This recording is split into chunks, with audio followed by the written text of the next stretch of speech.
నెమ్మదిని ఆదరణ ఓదార్పు దయచేయి నా తండ్రి. ఈ భూమి మీద జీవించిన కాలములు నాయన నీకు ఇష్టలుగా నీ సాక్షులుగా ఈ భూమి మీద నీ చిత్తాన్ని నాయన మరి నీ విధంగా లోబడి ఈ యొక్క భయభక్తులు కలిగిన మార్గంలో నీ బిడ్డలను చాలించాయన మరి ఈ యొక్క మరి స్థలంలో ఆ ప్రభు సమాధిగా చేయబడి ఉంటుండగా అయా నా యందు మరి నిద్రించిన వారు మరి ఒక దినాన అయా మీరు వచ్చినప్పుడు నా తండ్రి రెప్పపాటు నాయన ప్రతి ఒక్కరూ లేస్తారని మీరు సెలవించారు. ఆ రీతిగా నా తండ్రి మా యొక్క తండ్రి దైవజనులుగా మరి అయా వెల్లిసాయి గారు అయా అమ్మగారిని మరి మేమందరం కలిసి ఆత్మీయులుగా ఆయన ఈ రీతికి మేము కలుసుకోవడానికి అయా నీ పాదాల చెంతకు వచ్చి మరి నాయన నీ బిడ్డలు తండ్రి జ్ఞాపకం చేస్తున్నాం. తండ్రి ఆత్మలకు శాంతి సమాధానమును ఓదార్పును నెమ్మది దయచేయమని అయ్యా నీకే కృతజ్ఞతలు తెలుపుకుంటూ ఈ సమయంలో మా ప్రభువా నీ బిడ్డలను మీరు తండ్రి ఒక దినాన నీ వచ్చి రాకడలు నీ బిడ్డలను నిలబెట్టుకొని ఇప్పుడు మా ప్రభు ఈ శాంతిలో ఉంటుండగా నాయన ఒక దినాన రెప్పపాటు నా తండ్రి నీ యొక్క కడబూర స్వరము అయా ధ్వని వినిపడినప్పుడు తండ్రి రెప్పపాటు నా తండ్రి మరి ఇరుగు మధ్యాకాశానికి ఎత్తబడినట్టుగా మీరు కృపచూపమని అయా నా తండ్రి నీకే కృతజ్ఞతలు వందనాలు తెలియజేసుకుంటూ ఏ పరిశుద్ధనామమును ప్రార్థించి వేడుకొని పొందినాను తండ్రి. మన్నైన ఈ దేహం మహిమ రూపమై ధవళ వర్ణ వస్త్రములు ధరించగా మన్నైన ఈ దేహం మహిమ రూపమై ధవళ వర్ణ వస్త్రములు ధరించగా నాదుడేసుగా నవవధులం నాదుడేసుగా నీతి పాలనలో యువరాజులం నీతి పాలనలో యువరాజులం హోసన్నా హోసన్నా హోసన్నా హోసన్నా హోసన్నా హోసన్నా హోసన్నా హోసన్నను స్తుతి పాడుతూ సియోనుకు చేరెదం సియోనుకు చేరెదం. దేవుని నామ స్తోత్రము. ಪರಿಶುದ್ಧమైన ಕೃಪನ್ನು ಬಟ್ಟಿ ಇಂತವರೆಗೂ ಅಪ್ಪಣ್ಣ ಮತ್ತು ದೇವರ ಕೃಪೆಯಿಂದ ಆಶೀರ್ವಾದದಾಯಕವಾಗಿ ವೆಂಕಟಸ್ವಾಮ ಜೀವಿತದಲ್ಲಿ ಅವರು సంపూర్ణంగా దేవుని యొక్క మహిమతో ఈ లోకయాత్రను ముగించి దైవ సన్నిధిలో పరదేశంలో ఉండాలని నమ్ముతున్నాను. అయినా ఈరోజు 40 దినాలు నింటి ఈ ప్రార్థన కూటం జరిపించడానికి అవకాశం ఇచ్చిన దేవుని కొరకే స్తోత్రాలు. ఆయన ఒక లాజరు గురించి అక్కడ యోహాను సువార్త 11వ అధ్యాయంలో దేవుడు ఒక మాట మనకి చెప్తున్నాడు. ఏమని చెప్తున్నాడంటే పరిశుద్ధమైన 22 నుండి 27 వరకు మనం చదువు. ದೇವರು ವಾಕ್ಯವು ದೇವರು ಪುನರುತ್ಥಾನವು ಜೀವವು ನಾನೇ ಆಗಿದ್ದೇನೆ. ನನ್ನನ್ನು ನಂಬುವವನು ಸತ್ತರೂ యేసు క్రీస్తు నామములో ఎవరైతే నమ్ముతారో చూడండి దేవుడు ఎంత చక్కని విషయం. దేవుడు పునరుత్థానము జీవము నేనే. ఎవరైతే నన్ను నమ్ముతారో వాళ్ళు బ్రతుకుతారు.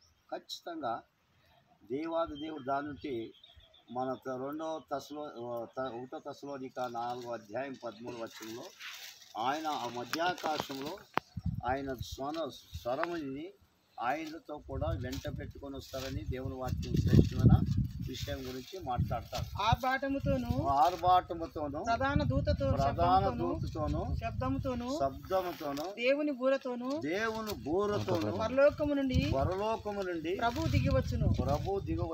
క్రీస్తునందుండి మృతులైన వారు అంటే మరణించిన వారు మొదట లేతురు. ఇక్కడ దేవుని వాక్యము శ్రేష్టమైన విషయం గురించి మనం చూసినట్లయితే అక్కడ మృతులైన వారు అంటే క్రీస్తులో ఉండేవారు. క్రీస్తు లేని వారు వాళ్ళు ఈ లోకం నుండి బ్రతుకురు, లేయబడరు.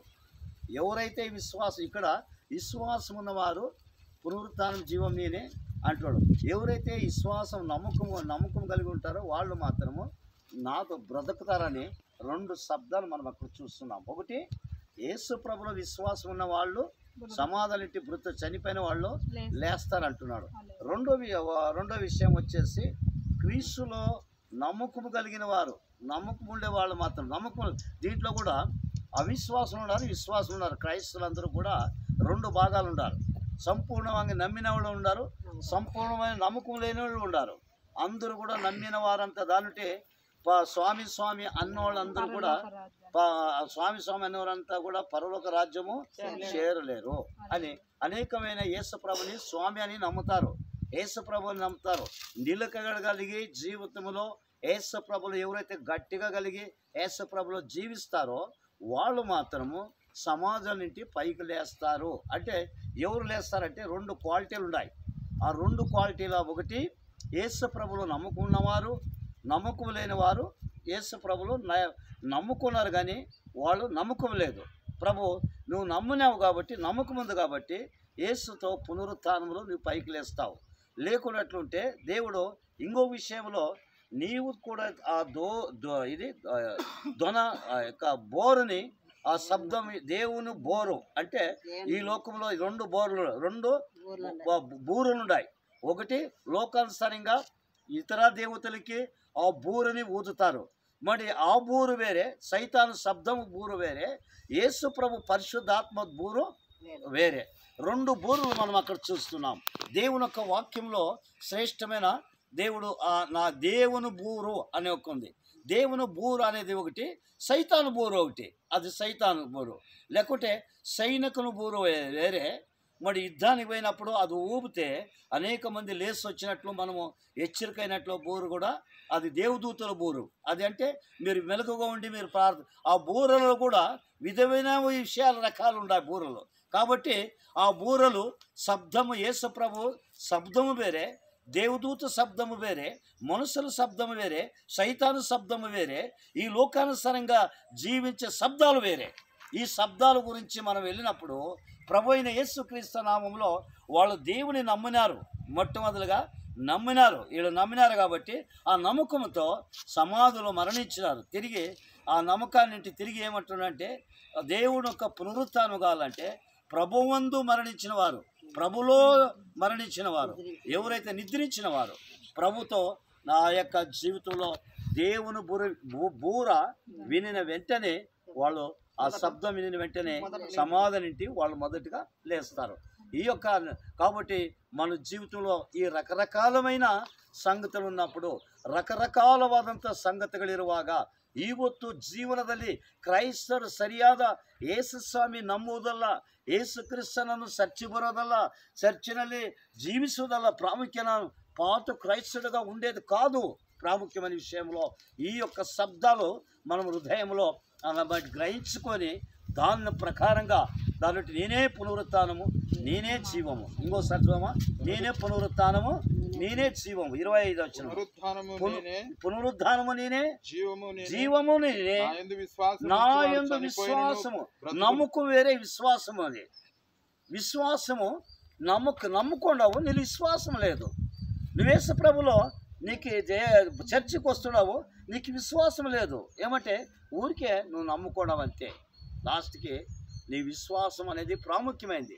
నువ్వు యేసు ప్రభులో విశ్వాసం ఉంచితే మరణించిన వారు తిరిగి మరలి లేస్తామని దేవుని వాక్యం మనకి సెలవిస్తుంది. ప్రేమైన ఈ యొక్క కుటుంబమా, మరి వెంకటేశ్వరం కుటుంబం అప్పన్న ఒక మనుమలైతే దేవుడు ఒక కృపను బట్టి చిన్న పిల్లలంటే వాళ్ళ దేవునితో విశ్వాసం ఉంచి ఎమ్మడించి మా యొక్క పాస్టరే మాకు దైవము, మా పాస్టరే మాకు తండ్రి, దైవంతో పెరిగిన పిల్లలకు మేము ఎప్పుడైనా కానీ సహకరించి ముందుకు వెళ్తున్నాం.